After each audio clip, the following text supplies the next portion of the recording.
Usa ka pagtuo, usa ka tingog, usa ka katawhan.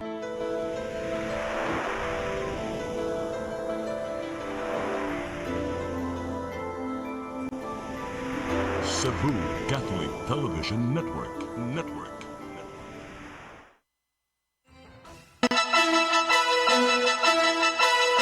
Uluhan sa mga balita sa Sayri 47. Kaso sa dengue sa Central Visayas, misaka og 3% ning tuiga. Programa pagpaubos sa timbang ug pagpagamay sa hawak. Sugdan na sa kapulisan sa syudad sa Sugbo. 134 ka mga minor de edad na rescue sa unong kaadlaw nga Oplan Bulabog ug Oplan Bakal Sita. Empleyado sa Lapu-Lapu City Hall nga nanapat og motorista tangtangon sa trabaho. Sugbo, Kabisayan ug Mindanao, Pilipinas ug katawhan kutos maabot sa tong Sibya sa tibuok kalibutan mayong hapon. Live kita karon sa CCTN Channel 47 ug kini ang tulumanon sa nag-unang kasayuran nga angay natong masayran.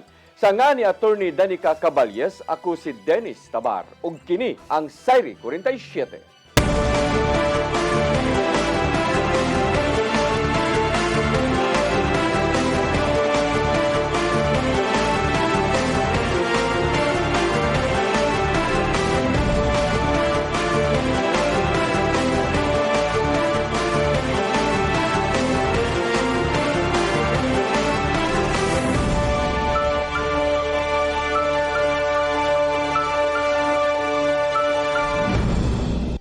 Ug karon sa kumpletong detalye sa atong mga balita, mga kaso sa dengue sa Central Visayas misaka og 3% karong tuiga.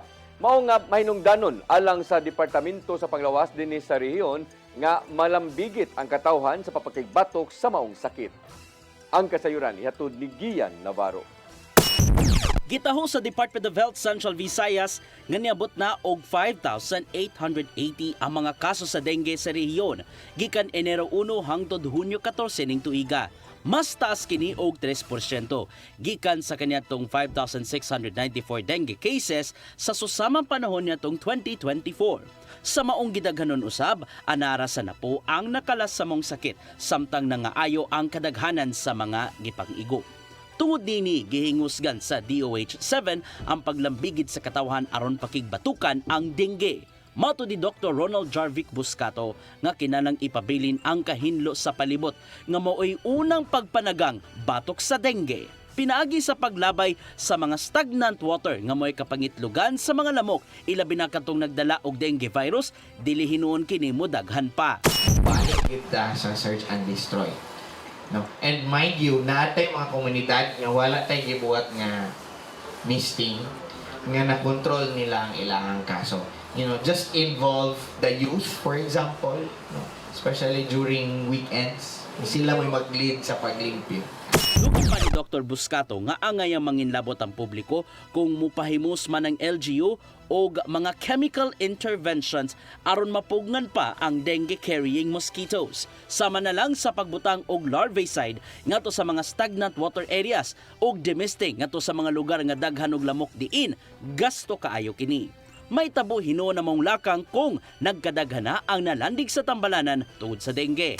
Pero that's very expensive. Kay the larvicides, 3 to 6 months na siya na nai-effect.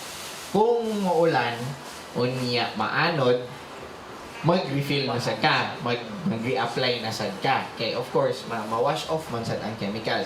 Ipahinumduman usab di Buscato ang mga ginikanan nga protektahan ng ilang mga anak ug ubang sakop sa pamilya aron panalipdan ng dengue pinagi sa saktong proteksyon.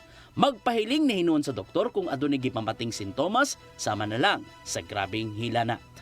Kinahanglan lang nato i-educate, di man siguro grabe kaayo, no? Di man siguro buat nga atong educate ang mga bata nga kung naa sila makitaan nga pwedeng kapangitlugan sa lamok, ilahang iyabo o ilabay na lang ang container if ever, you know, mineral water, it can be anything.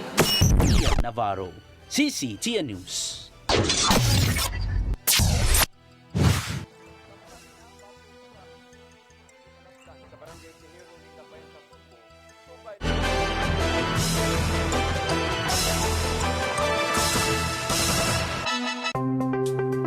Discover the beauty of the Philippines.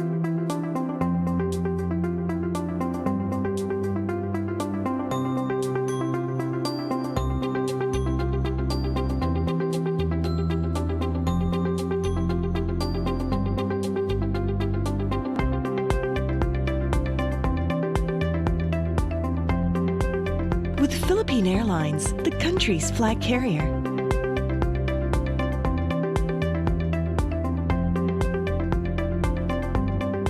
The airline that lets you feel the warmth of the nation.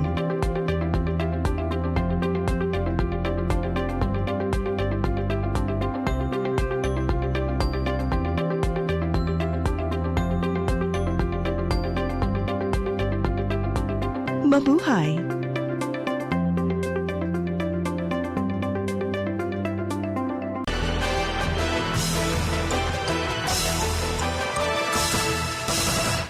Balik sa atong mga balita, kampanya batok sa dengue mas gipalapdan karon sa Barangay Tejero ning Dakbayan sa Sugbo, subay na sa pagtimaan sa National Dengue Awareness Month. Ang kasayuran ihatod ni Crystal Joy Filerca.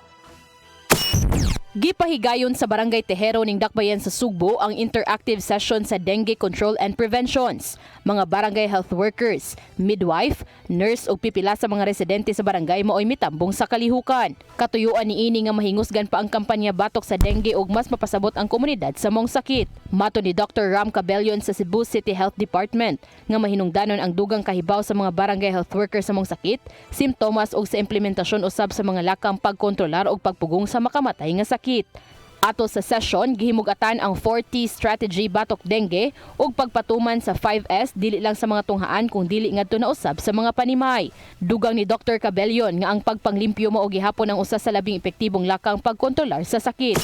Importante nga atong matagaan og refresher course ang atong mga frontliners, mga BHWs nato diri sa health center para ma-refresh ang ilang knowledge on how to handle mga cases of dengue.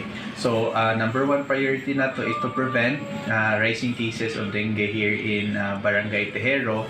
So, mauna, nag-effort ang matagaan nato silang knowledge, ma-empower, matagaan nato silang skills, na mapaubos nato ang cases of dengue. Ang barangay sunod-sunod nang nipahigayon og clean up drive ug mopakatap usab og dengue tarps ngadto sa mga sityos pagpahinumdum sa mga simptomas ug sa mga angayang buhaton aron nga malikayan ang sakit nga dengue. Crystal Joy Filerca, CCTN News. Outgoing Mayor Glenn Bersede mohangyo sa Mandawi City College nga mudawat og dugang mga tinun-an nga wa makapasar sa entrance exam. Kini human kapin 500 ka mga individual ang nangayo og endorsement letter sa tinguha nga makasud sa maong tunghaan. Ang kasayuran ihatod ni Mary Rose Sagarino. Nagplano si outgoing Mayor Glenn Bersede nga mohangyo sa Mandawi City College nga makaakomodar og dugang nga tinun-an apil na ang mga wala makapasar sa entrance exam. Sa baguhay lang kapin 500 ka mga individual ang nidagsa sa City Hall aron mangayo og endorsement letter human mapakya sa exam nang hinaot nga maka-avail gihapon sa libreng tuition sa MCC. Mato ni Bersede nga nakasabot siya sa ilang tinguha nga mopadayon sa pagtungha og planong mohangyo sa City College nga modawat og dugang nga mga aplikante.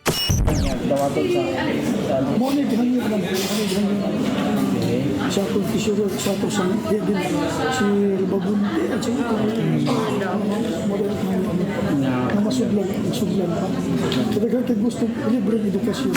Hinuon mato ni Bersede nga ikonsidera gihapon ang kapasidad sa tunghaan, lakip na ang classroom ug mga magtutudlo. Si Dr. Joey Rivamonte, ang administrator sa Mandawi City College, miingon nga sila abli sa pag-akomodar sa dugang mga estudyante apan magkinahanglan og dugang nga teaching staff og pasilidad. Sa pagkakaroon ang MCC adunay 22 ka mga classroom og 70 ka professor sagad mga part-time. Ang City College modawat lang unta og 600 ka first year student, 450 sa nakapasara ug 150 sa mga wala makapasara. Apan stretch pa sila sa kapasidad ngadto sa 700. Mato ni Rivamonte nga kung magdugang pagyod, mahimo silang mo extend sa klase gikan sa alas 7 sa buntag hangtod sa alas 9 sa gabi, matag adlaw hangtod Domingo.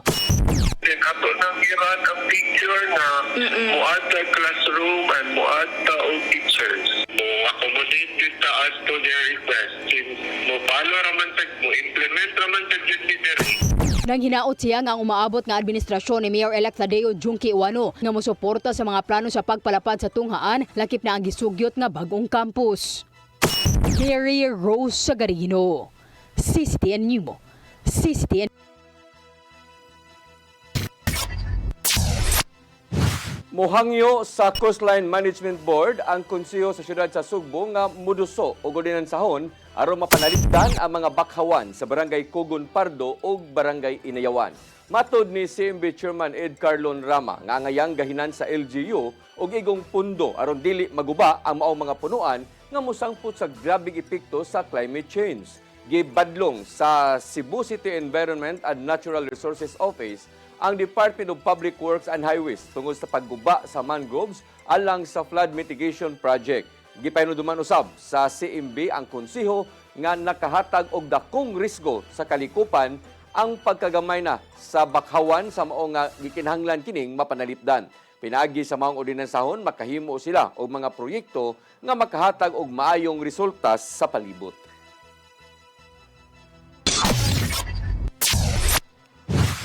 Kapulisan sa siyudad sa Sugbo magsugod na sa ilang programa alang sa pagpaubos sa ilang mga timbang ug pagpagamay sa sukod sa ilang hawak ilabi na kadtong mga dagkog tiyan. Tanang matang sa paugnat sa kusog gidasig sila nga mosalmot ang mga pulis. Ang kasayuran ihatod ni Arnold Bustamante. Nagsugod na silang programa ang kapulisan sa Depensa Sugbo alang sa pagpaubos sa ilang mga timbang o makuha ang 34 nga sukod sa hawak mataga pulis personnel. Kinisubay sa kamanduan ni Police General Nicolas Torre III, ang Pangulo sa Philippine National Police, nga kinahanglan nga ang tanang pulis sa nasod physically fit. Ang mapakyas pagtuman ini, mamahimo nga mataktak kini sa serbisyo, kini base sa balaod mato ni Torre. Mato ni Police Lieutenant Colonel Maria Teresa Makatangay, Deputy City Director for Operations sa CCPO, nga mohimo sila weight loss and management program sa pagpangulo sa hipinin nga si Police Colonel Enrico Figueroa. Nakita sa ato ang Chief PNP nga necessary nga physically fit yun ang ato ang mga kapulisan because unsaon na lang man paggukod no sa kapulisan kung dili sila fit o dili sila hangakon. Ngari sa Cebu City Police Office naatay weight loss and management program nga gipatuman ang ato ang City Director in line with the pronouncement of our Chief PNP. Sa mga programa doon na sab sila gihimo nga mga sports activities nga salmutan sa mga pulis sama sa basketball tournament nga gisugdan na sa milamayng adlaw. Pasabot ni Makatangay nga ilang tugutan ang umaga mga personnel kung unsa nga paagi sila nga makapakunhod sa timbang o nga mapagamay sab sa ilang mga hawak apan kinahanglan nga buhaton nila kini pagkahuman silang duty. For example kaning ato nga mga sporting activities natay mga tournaments nga ginapa-conduct within and among our PNP personnel, apilaan na ang mga tennis matches, ang mga basketball matches, volleyball matches, and so on and so forth. Wala ato akong gina-encourage ang ato ang mga PNP personnel karon nga enroll no sa mga gym, do calisthenics, do running, whatever sport that they think can help them manage their weight no because mo man ay expectation. Ginasig nila ang mga pulis nga mo enroll sa mga gym o guman pang matang sa exercise sama sa calisthenics o running nga makatabang nga mahimo silang physically fit. Makatabang usab kanila ang matag adlaw nga foot patrolling sanglit mo sunod kini sa tambok diha sa lawas ug makahatag pa sila og seguridad sa mga tawo nga naa sa karsada. Arnold Bustamante, CCTN News. Mosunod, 134 ka mga minor de edad na rescue sa unom kaadlaw nga Oplan Bulabog ug Oplan Bakal Sita. Kana og daghan pa mga balita sa pagbalik sa Sayre 47.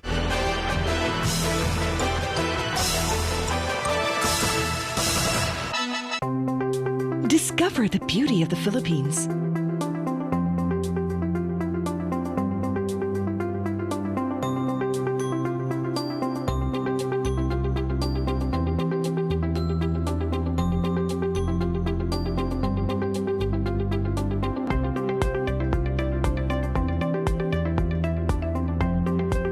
With Philippine Airlines, the country's flag carrier.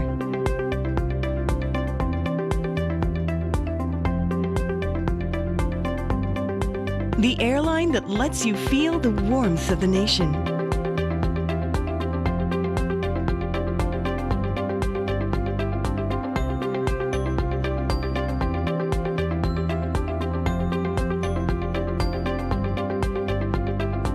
Mabuhay!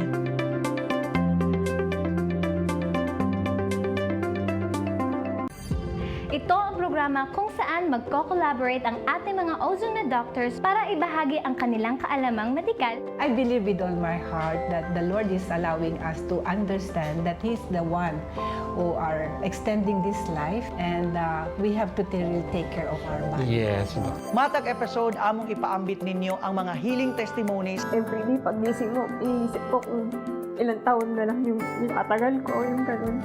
This is your path to a new start. Ozone Med Wellness Clinic New Start. Mapapanood every Saturday 8 to 9 a.m. Og ang replay airing matag Miyerkules, 1:00 hangtod 2:00 sa hapon. Dinhi lang sa CCTN Channel 47. I am the God that healeth thee. I am the Lord, your healer. I sent my word and healed your disease. I am the Lord, your healer. I am the God that healeth thee. I am the Lord, your healer. I sent my word and healed your disease. I am the Lord, your healer. I am the God that healeth thee. I am the Lord, your healer. I sent my word and healed your disease. I am the Lord, your healer. I am the God that healeth thee. I am the Lord, your healer.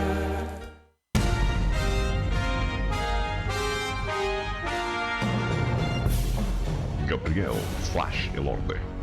Natao sa Bugo, Cebu niadtong 1935.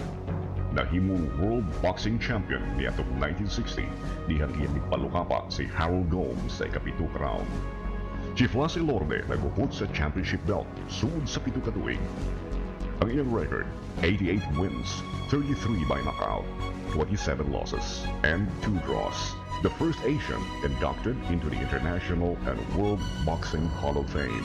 Si Flash Elorde namatay niya noong 1985 sa edad ng 49. Gabriel Flash Elorde. Karbo sa Sugbo. Sugboano ni.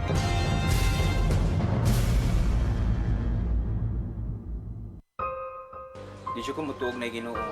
Ano magulo ng bata na? Nangita lagi ni gatas? Kasabot ka! Akong ipakuha!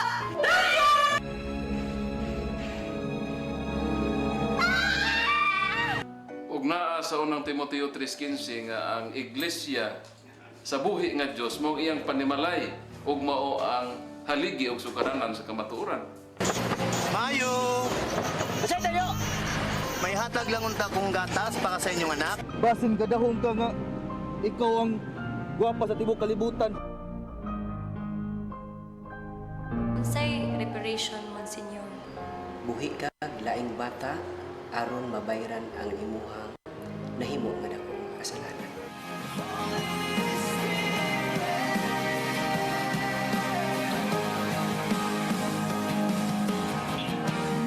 Daghan ka nato ang nagduda kung doon na bagay Ginoo o wala. Apan ang Biblia nag-ingon nga atong dawaton pinagi sa pagtuo ang kamaturan nga doon ay Ginoo.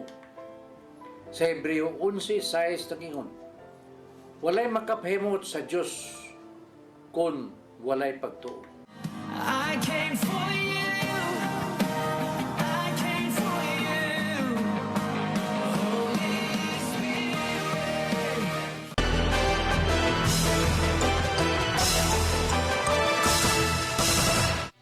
Balik sa ato mga balita, moabot sa 134 ka mga minor de edad ang na-rescue sa kapulisan sa siyudad sa Sugbo sa unong kadlaw nga Uplan Bulabog ug Uplan Bacalcita. Kapin 2,000 usab ka mga establishmento ang ilang nasusi kung nagtuman ba kini sa lagda sa kagamhanan sa siyudad sa Sugbo. Ang kasayuran ihatod ni Arnold Bustamante. Nakarescue ang kapulisan sa siyudad sa Sugbo og 134 ka mga minors ato sa unong kaadlaw nga Uplan Bulabog ang isugdan niadtong Hunyo 16 ngadto na sa 22, 2025. Kapin sa kagatos ka mga police personnel sa Cebu City Police Office ang gipakatap uban sa local government unit og lain-lain nga force multipliers aron molusad og Uplan Bulabog ug Uplan Bacalcita. Ubos sa pagdumala ni Police Colonel Enrico Figueroa, ang hepe sa kapulisan sa Dakpe sa Sugbo, ubos usab sa hugot nga pakigalayon sa Police Regional Office 7 sa pagpangulo sa hepe nini nga si Police Brigadier General Rodrigo Maranan uban sa tanang police stations ug special unit sa CCPO. Ilang gipatuman ang tanang ordinansa sa Dakbayan aron pagpugong sa krimen. Atol sa operasyon naka-inspeksyon ang kapulisan o mga personel sa kagamhanan sa siyudad sa Sugbo og 2,308 ka mga establishmento og pag-rescue sa 134 ka mga minor de edad nga nakalapas sa ordinansa sa curfew. Naka-issue usab sila og citation ticket sa 12 ka mga tawo nga nasakpan nga nanabako sa publikong lugar, nangihi sa kilid sa karsada ug uban pa nga kalapasan. Samtang nadakpan usab sa kapulisan ang usa ka 39 anyos nga lalaki nga taga barangay Suba sa siyudad sa Sugbo human nagkuhaan og mga pinutusok ito ang shabu nga mobalor ang tanan sa 12,600 pesos. Gidayeg ni Maranan ang padayon nga operasyon sa kapulisan sa siyudad sa Sugbo din iyang gibutya kung unsa ka mahinungdanon ang presensya sa mga pulis sa kadalanan ilabi na panahon sa laom na nga kagabihion ilabi na usab sa mga high crime areas. Pasalig sa kapulisan nga magpadayon kini hangtod nga mapuhag o nga marakpan ang mga badlungon sa katilingban. Arnold Bustamante, CCTV News. Giauhag ni Cebu Archbishop Jose Palma ang katawhan ug mga leader nga mag-ampo aron na malungtaron nga kalinaw sa tibuok kalibutan.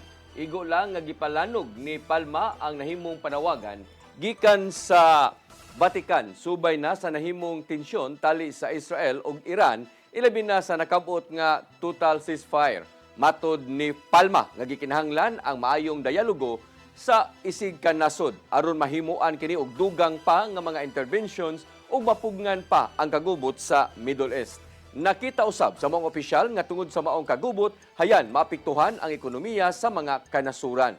Karong adlaw ang gipahibaw ni US President Donald Trump ang nasabutan sa Israel ug Iran nga total ceasefire human sa sagunson nga mga pagpabuto. Because they have a very important role to play, to really find a way of dialogue of peace. It's a complex matter, and yet we do believe there is much that human efforts can do. Well, we do believe that peace is a gift, but it is also a human construct. We can do some things to allow peace to reign and to enable peace, of course, to be part of our lifestyle. Pipila ka mga motorista na balaka sa gipatumang anam-anam nga pagsaka sa presyo sa petroleum products ning simanaha. Samtang gibutyag sa Department of Energy nga nibarato na ang kantidad tungod sa maong nahimong ceasefire sa girang Israel ug Iran. Ang kasayuran ihatod ni Gian Navarro. Normal hinon ang kahimtang karon sa mga gasolinahan sa Sugbo subay sa gipatumang anam-anam nga oil price hike nga molapas na sa 2 pesos per liter ang aumento. Ana sa 150 pesos ang budget sa taga-Katmon nga si Perilio Peligro alon lang mapatubil ang iyang motorsiklo. Natagamtaman niya ang nagkaanam og mahal nga presyo sa gasolina. Maong nihimo siya og mga diskarte aron di daling mahubsan. Wala, dagan niya, dili lang kay puga-puga.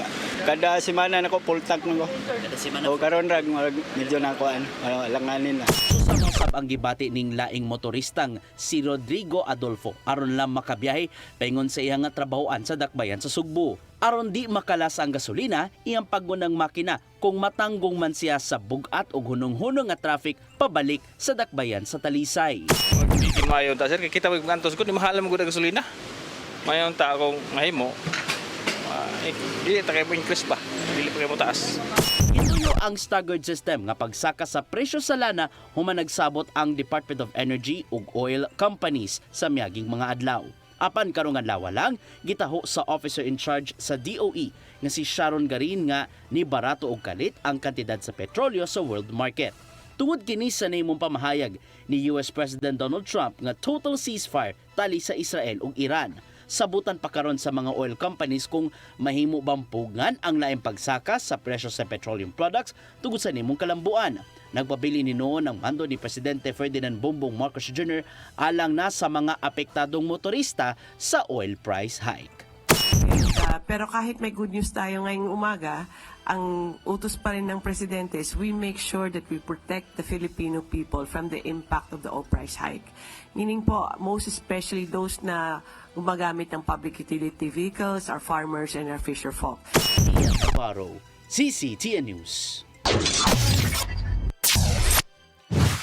Gibisita kaganinang buntag ni Attorney Maximo Lasaca, ang bagong Regional Director sa National Police Commission, ang Mandawi City Police Office, kabayan siyang inisyal nga mga rounds sa mga local police unit. Si Lasaca miingon nga ang iyang buhatan hugot nga magmonitor sa pagsunod sa PNP administrative ug operational standards aron masiguro ang accountability ug efficiency. Yawag usab niya ang mga pulis nga i-maximize ang maggamit nga teknolohiya papakibatok sa krimen. Gihimugatan ni Lasaca ang panginahanglan sa pag-ila sa mahinungdanon nga isyu o problema sa PNP, ilabi na ang kakuwang sa mga personnel ug mahatagan kinig solusyon.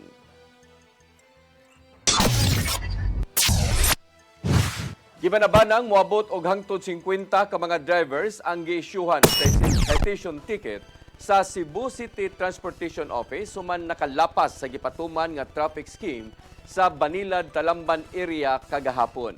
Subay kini sa nahimong lakang sa syudad sa mao nga pagpatuman sa discipline zone sa mao nga dapit. Matod ni CCTO Assistant Department Head Francisco Kent Hungoy nga sagad sa mga nakalapas sa lagda mao ang overloading, wa pagpatuman sa traffic sign ug uban pa.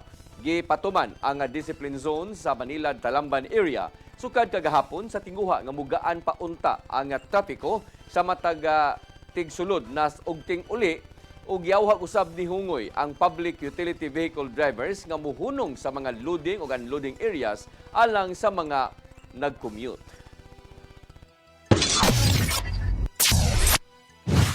Giawhag sa Traffic Enforcement Agency of Mandawi kun team ang mga tag-iya ng mga na-impound ng mga sakyanan sa pag-claim na aron na magpagkuha na sa mga sakyanan aron makapahimuos kini sa amnesty program. Sukad sa pagsugod sa amnestiya niadto nga Mayo 2, 20 pa lang ka mga sakyanan ang nakuha gikan sa 1,400 ka mga impound gikan sa 2019 hangtod sa 2023. Obo sa maong programa, ang mga tag-iya gikinahanglan lang nga mobayad og 1,000 ka pesos nga storage fee gawas pa sa mga traffic violation. Ang amnestiya mulungtad lang karong Hulyo 30. Human niini isubasta na kini sa syudad ang tanan nga wa maklaim nga mga sakyanan ug ibalhin na ang papanag-iya ngadto sa lokal nga kagamhanan.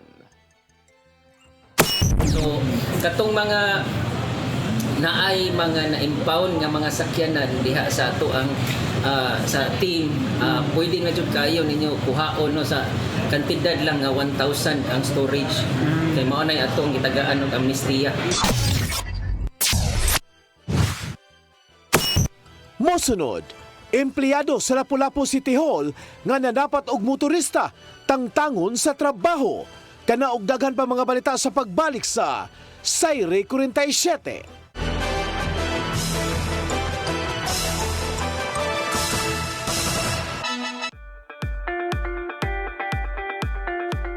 Congratulations! Nunito Tatay Dodong A. Lamchua, awarded as Cable TV Maverick, Father of Cable TV in the Philippines, given by Philippine Cable and Telecommunications Association Incorporated, PCTA, from Phil Products Group of Companies.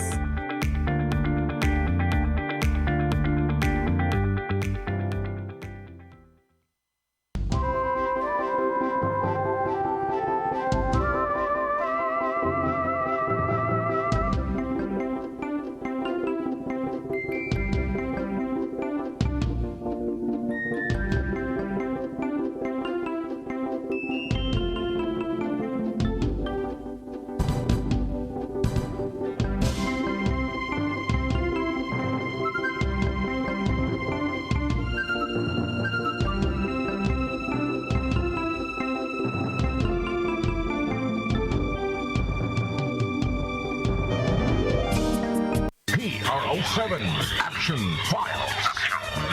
Mga panghitabong naglambikit sa katawan, gihatagan ng aksyon o kasulbaran sa kapulisan.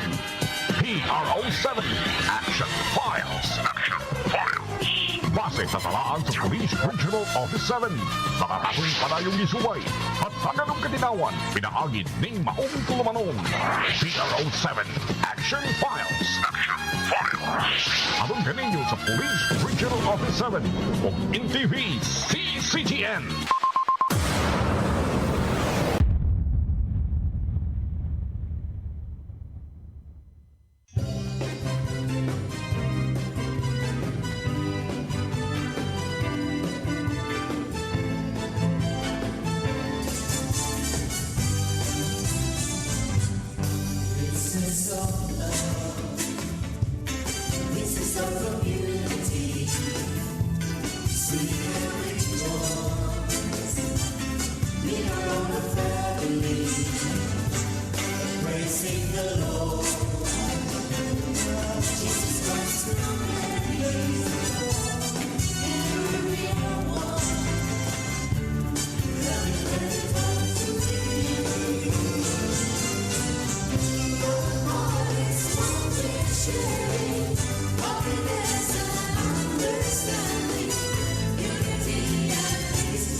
para internet sa kong anak, ma'am. Ay, wala na yung problema. Pag sinisibo. Sinisibo, sinisibo. For your internet connection. And for the signal of your cable TV. So fast and straight the transmission to your phone. Sinisibo. Sinisibo, sinisibo. Offers you to have fiber optics. For your viewing experience, perfect and clear, so fast. So great and affordable for you to enjoy. Sinisibo. Sinisibo Television Network Incorporated offers fiber to the home broadband internet bundled with fiber to the home cable TV connection. Sinisibo Television Network Incorporated with its operation in Metro Cebu and the whole province of Cebu soon. And affordable for you to enjoy. Sinisibo. Ang kinabuhi puno sa hagit. Sugpil na ka, Dri, ha? Ay, paginarte! Magdita ka! Puno sa pangutana. Bata pa gani ka kayo?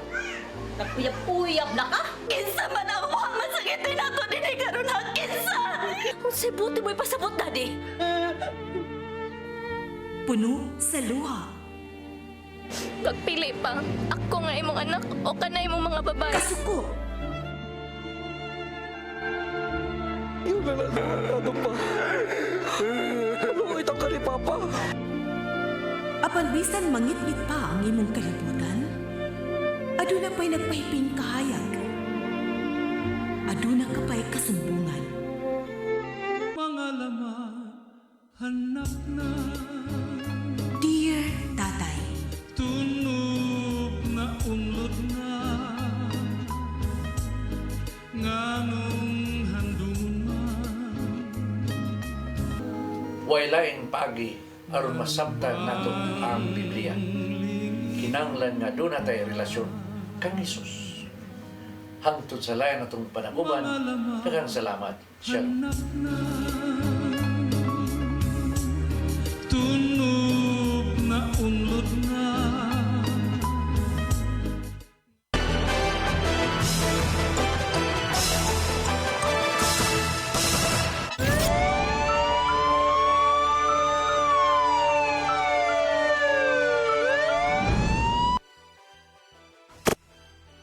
Uno anyos nga motorcar driver nga suspect sa pagpangulata sa laing motorcar driver diha sa barangay Kanghulaw, Dakbayan sa Lapu-Lapu, ni tahana kang Mayor Ahong Chan.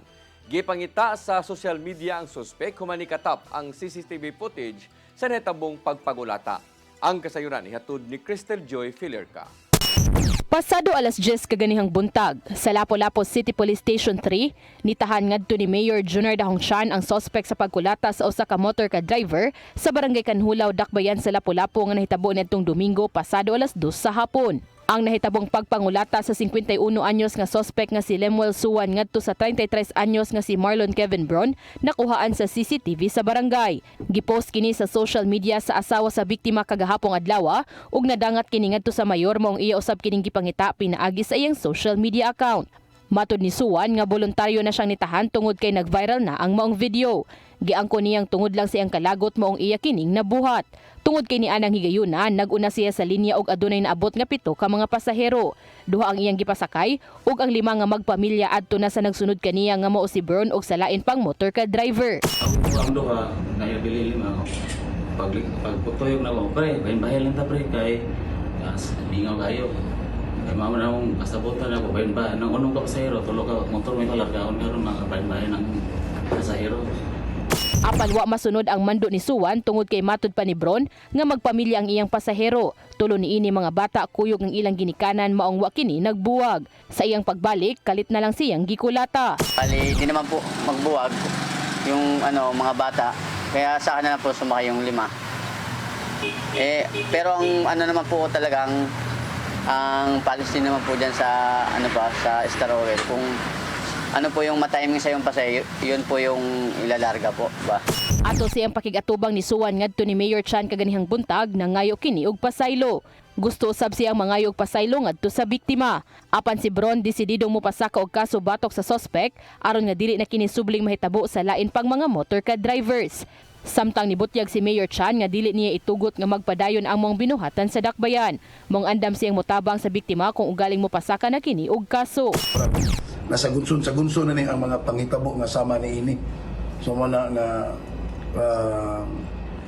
gusto na ko nga ipaabot sa tanan o kinsa man nga naa sa syudad sa Lapu-Lapu nga nay mohimo og sama ni ini.